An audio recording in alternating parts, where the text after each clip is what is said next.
So the thing that's never said of why they're letting so many people cross the Mexican border is twofold. Now, the thing that some people could derive is that they're trying to buy the votes. So you get all the people over, you let them in the United States, probably going to vote for you come 2024. The other thing that I've never heard anybody say that I have arrived at is that they realize that the United States is set up as a Ponzi. And what do you need to feed a Ponzi? You need more money, you need more people in the system. Our birth rate has collapsed. We're lower than replacement. We're pretty much at 1.6 per two people. So if it was two, that'd be a couple having two kids. That's a break even. We're at 1.6. We're way below it. A lot of other countries are too. Now, they don't come out and say this because they don't want to say, okay, our system's set up as a Ponzi.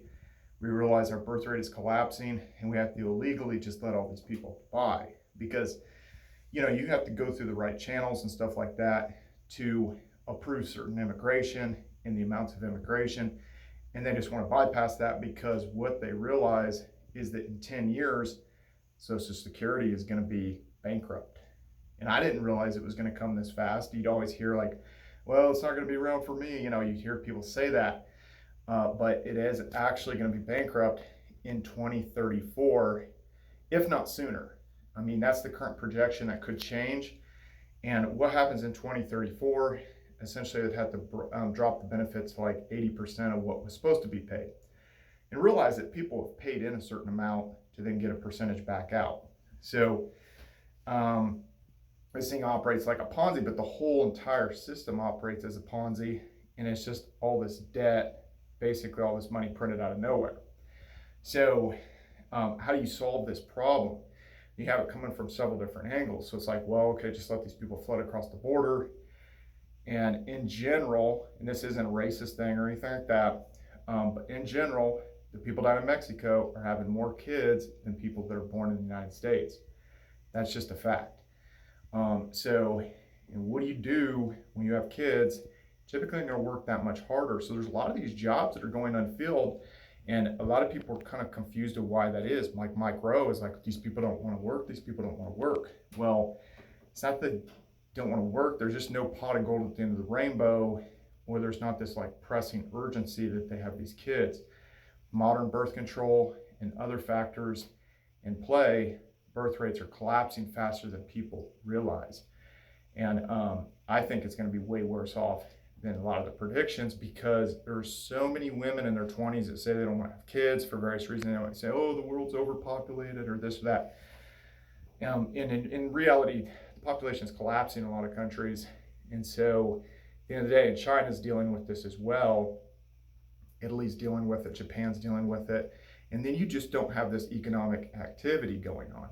So it's like, well, if all these people flood in and they're engaging the economy, and then ultimately their kids end up being citizens and stuff like that. But I think that the thing that's going to be tough is like, well, they come in undocumented, they're not able to get a job because they're not able to produce documentation.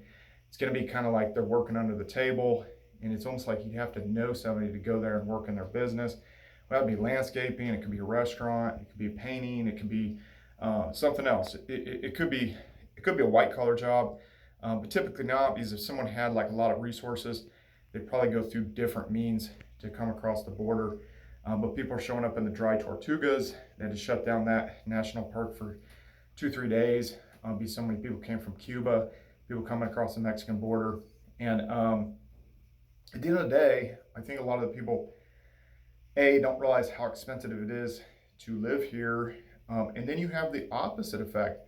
Why are people leaving the United States? Because there's potentially bigger bang for their buck if they go to Thailand, they go to the Philippines, they go to Eastern Europe, they go to Colombia, they go to Argentina, they go to different places, and their money will go a lot further. You get in this situation with the passport bros. People are not really kind of talking about this as much, but a lot of guys are essentially invisible to the modern woman. And when feminism kind of hit and women came into the workplace, it's like you had men and women working, so you effectively kind of doubled the productivity of the workforce. Now you have two people together, might be working two jobs to stay afloat and live a very basic existence. So when 85, 90% of men, and honestly, it's probably more like 95% of men are invisible to women, you end up in this situation where the juice isn't worth the squeeze. Guys with resources kind of leave the country to buy cheaper properties or to have success with women in another country, Colombia, Philippines, Thailand. It could be Eastern Europe, places like Poland, places like Latvia, Estonia, those kind of places. Formerly the Ukraine, where everything's kind of, crazy over there right now. So you have various different people doing that. And that actually is like a huge brain drain and a resource drain on what typically would have been happening. Also, you don't have as many people signing up for the military.